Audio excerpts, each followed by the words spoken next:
जंग का ऐलान हो गया, तारीख भी तय हो गई। सभी को अब इस जंग के लिए शामिल होना होगा। जंग में सब शामिल होंगे।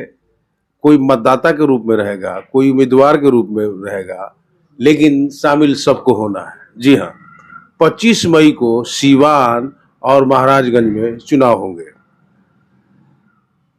इस चुनाव में सबसे बड़ी खासियत ये होगी कि और चुनाव से ये अलग होगा।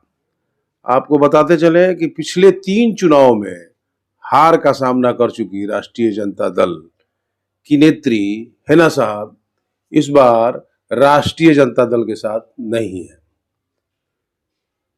लगातार 3 चुनाव में हार के बाद राष्ट्रीय जनता दल से उनकी दूरी बढ़ी, गलतफहमियां आकाश और आसमान छूने लगी। नतीजा ये हुआ कि हिना साहब ने खुद आगे बढ़ के कहा कि मैं अब किसी पार्टी में नहीं हूं। रिश्ते और हालात इतने खराब हुए कि तेजस्वी जी कुछ दिन पहले सिवान आए थे तो उनके घर जाना मुनासिब नहीं समझा। लेकिन आपको बताते चलें कि डॉक्टर मोहम्मद शहाबुद्दीन साहब, जो राष्ट्रीय जनता दल के फाउंडर मेंबरों में से एक थे, जिनके एक इशारे पर न जाने कितनों की किस्मत बदली और न जाने कितनों की किस्मत तिजोरी में बंद हो गई। बहरहाल सिवान के सारे नगरवासी, पूरा बिहार, पूरा भारत ये जरूर जानता है कि जो शहाबुद्दीन थे फिर दूसरा शहाबुद्दीन हो नहीं सकता, ये तो तय है। लेकिन अगर दूसरा शहाबुद्दीन हो नहीं सकता तो दूसरे शहाबुद्दीन से ये भी उम्मीद नहीं की जा सकती कि वो उतने सक्षम होंगे कि पार्टी को अपने उंगली पर नचाएंगे। ऐसा अब होता नहीं दिख रहा है।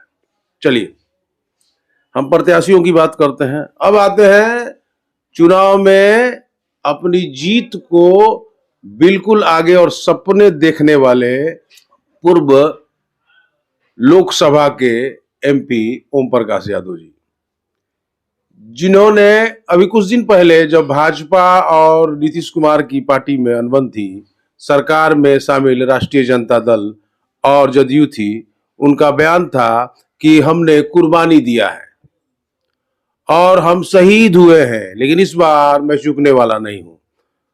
कमतर स्थिति फिर वही हो गई।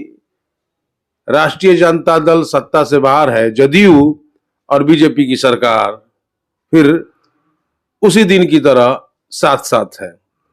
लगता है कि सिवान से भाजपा अपना उम्मीदवार न उतारे, ऐसा लोगों के मन में चल रहा है। बहरहाल दूसरे प्रत्याशी होते हैं कविता सिंह जी।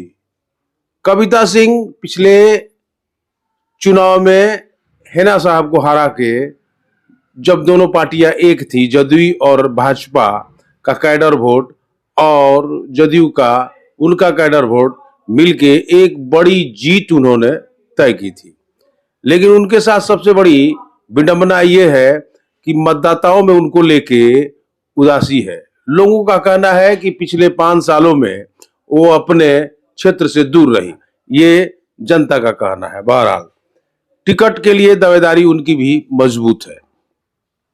अब आती है हमारी तीसरी प्रत्याशी, राष्ट्रीय जनता दल से 3 बार चुनाव हारने वाली हिना साहब, जो इस चुनाव में सीवान और पूरे भारत के चुनाव में पूरे भारत की नजर शहाबुद्दीन साहब की पत्नी, मरहूम डॉक्टर मोहम्मद शहाबुद्दीन साहब की पत्नी हिना साहब पर है।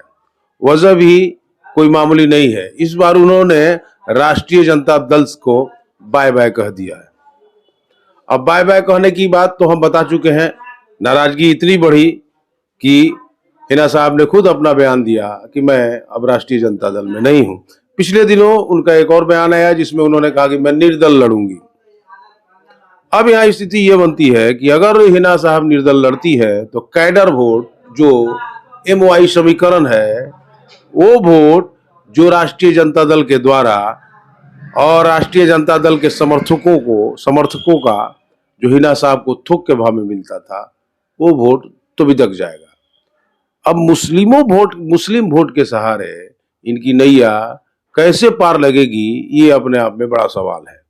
दिन वो भी नहीं है कि शहाबुद्दीन साहब के एक इशारे पर जनता, मतदाता अपनी दिल और जान निकाल देती थी, दिन वो भी नहीं रहे। अब की बार निर्णय की स्थिति है, निश्चित रूप से शहाबुद्दीन साहब की याद इस समय काफी उनके समर्थकों को आती होगी कि शायद शहाबुद्दीन साहब होते तो ये दिन और ये स्थिति नहीं होती। चुनाव तो चुनाव है, लड़ना तो पड़ेगा, लेकिन ये बात तो तय है कि सारे प्रत्याशियों से हिना साहब की सभी जमा पूंजी इस चुनाव पर लगी है। निर्दल अगर वो सम्मानजनक वोट नहीं लाती और इस चुनाव में अपनी जीत का परचम नहीं लहराती तो शायद राजनीति में उनका वजूद ही खतरे में पड़ जाए। अभी तक इतना ही, देखते रहिए।